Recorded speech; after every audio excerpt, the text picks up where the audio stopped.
Good morning students. Last term पे मैंने आपको बताया कि भाई डिस्कवरी इलेक्ट्रॉन प्रोटॉन के होने के बाद क्या होगा। आगे चल रहे हैं हम इससे आगे कि किस तरह से इलेक्ट्रॉन का डिस्कवरी हुई, किस तरह से प्रोटॉन की discovery. And after that the discovery of electron and proton, Thomson suggest a model of an electron. This model is also known as the watermelon model.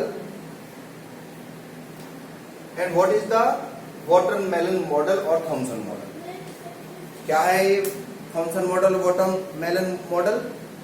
इसमें बताया है थॉमसन ने कि भाई जो एटम है वो पॉजिटिव स्फीयर है। सबसे पहले उसने बताया कि वो एटम क्या है, पॉजिटिव स्फीयर है। दूसरा उसने कहा कि जो इलेक्ट्रॉन्स हैं वो उसके अंदर एम्बेडेड रहते हैं, धसे हुए रहते हैं, और ये इस तरह से दिखता है जैसे अगर वाटरमेलन को आप हॉरिजॉन्टली काट देते हैं तो वो इस तरह का नजर आएगा। इसमें पॉजिटिव जो स्फीयर है ये वाटरमेलन मान लीजिए। तो थॉमसन ने यही कहा कि ये पूरा जो है ये पॉजिटिव स्फीयर है जितना भी है, और इसके अंदर जो बीज है, जो सीड्स हैं, सीड्स को उन्होंने कहा कि ये इलेक्ट्रॉन है। तो इस वजह से इसको वाटरमेलन मॉडल भी कहा जाता है। लेकिन इसकी डीमेरिट्स थी, आप सभी जानते हैं कि हमने इसकी एटम की डेफिनेशन क्या है। Atom is a part of a substance which can participate in a chemical reaction without any division. तो इसमें देखा कि भाई अगर पॉजिटिव चार्ज, अगर रेशनल देखते हैं तो पॉजिटिव चार्ज इसके अंदर भी ज्यादा दिख रहा है आपको, और नेगेटिव जो सीड्स दिख रहा है ये नेगेटिव चार्ज यानी इलेक्ट्रॉन का काम कर रहे हैं। तो ये इलेक्ट्रॉन पर कैसा चार्ज है, नेगेटिव चार्ज। तो इस वजह से जो प्लस और माइनस जो चार्ज था वो बैलेंस नहीं, अगर बैलेंस होता है तो टोटल चार्ज क्या हो जाएगा आपका, 0 हो जाएगा। लेकिन इसमें अगर देखते हैं तो पॉजिटिव चार्ज ज्यादा दिख रहा है, नेगेटिव चार्ज कम दिख रहा है। तो ये क्या हो गया आपका, ये हो गया आपका अनबैलेंस। अगर अनबैलेंस है तो how the atom will have been stable. अगर ये अनस्टेबल है तो किस तरह से जो एटम स्टेबल होगा, ये थॉमसन एक्सप्लेन नहीं कर पाए। हालांकि जो the father of the electron is also known as the Thomson, electron जो डिस्कवर किया वो थॉमसन नहीं किया। तो इस वजह से इस मॉडल को वाटरमेलन मॉडल भी कहा जाता है।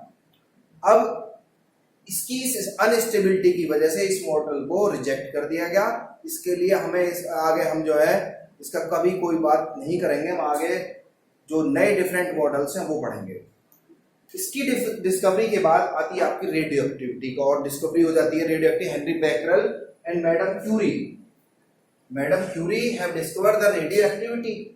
रेडियो एक्टिविटी क्या है और रेडियो एक्टिव सब्सटेंस क्या है, यानी दो substance which emits the alpha, beta and gamma rays are known as the radioactive substance, and this phenomenon is known as the radioactivity.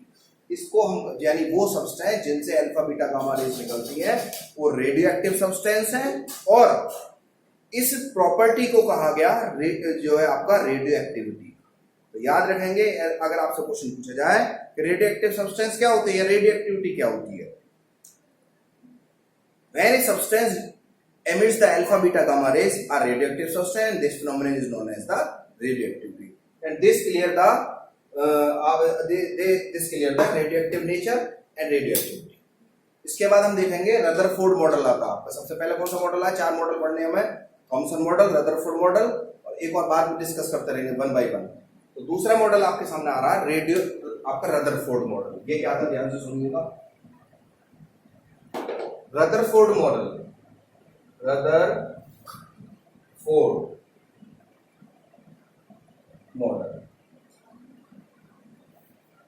Rutherford ने क्या किया, गोल्ड फॉइल के अंदर, गोल्ड फॉइल के ऊपर अल्फा पार्टिकल का बॉम्बार्डमेंट किया। Alpha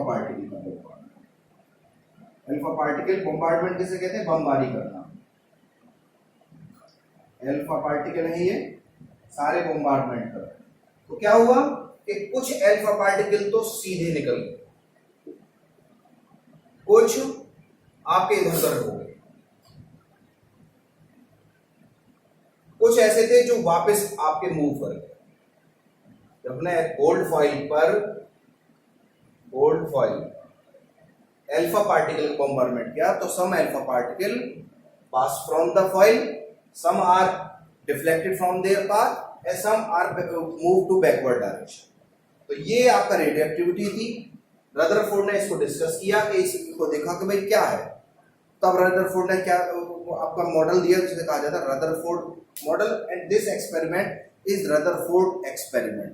तो रदरफोर्ड मॉडल को मैं आगे एक्सप्लेन करूंगा। तो this is the experiment, Rutherford experiment, and after that we are going to discuss the Rutherford model. Thank you.